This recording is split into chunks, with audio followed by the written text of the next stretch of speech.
what a view, hey? Glorious.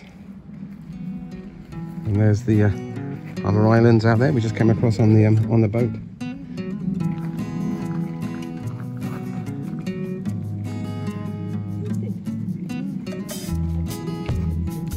Now this is Furcraea, which we saw for the first time this spring. You can go decades and decades without any flowers on them, and this year all around the UK they've decided to flower.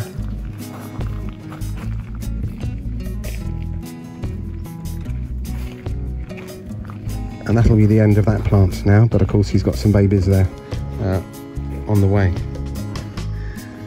Now these are the dead flowers that have formed these little kind of little bulbils. Oh.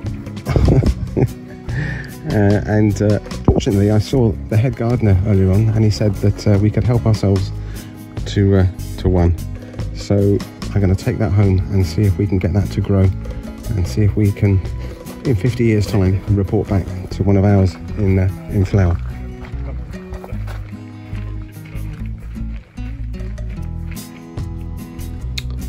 Well, now about a month later we're back home, and we're going to have a go. We've picked up a few more of these little bulbils on our travels, and we've got some really well drained sandy compost here. We've mixed in some extra sand into this compost because they like to be well drained. They don't want to get too damp, and we're just pressing those little bulbils into the compost like that. I don't know if I'm doing this right, but I'm working on the premise that in the wild they would just fall out of the off the mother plant and drop to the ground, and maybe nestle themselves into the soil no deeper than this.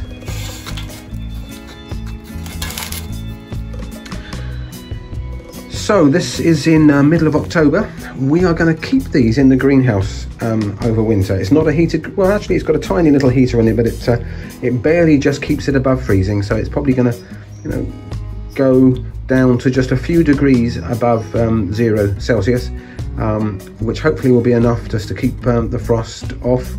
If it gets really cold for a few nights, we might just whip them inside into the warmer room next door, but we're going to keep them on the dry side. I'm going to give them a little drink now, just so that actually I could probably just leave them outside here in the rain for a few hours. That would probably do the trick, so that the soil gets nice and moist, and then hopefully within I would say 3 months we will have roots on the bottom of the bulbil and some new shoots the other side of Christmas towards spring, and we can think about potting them on and then work out where we're going to plant them, because we need to find a really well drained, sunny, warm spot here. It's not the Scilly Isles here. In South Wales it gets a bit colder and certainly a lot damper, I imagine, than it does in the Scilly Isles. But that'll be a challenge for next year. Let's just see if we can get these things to root and start growing first.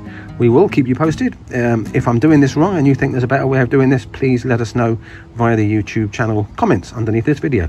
Thank you very much.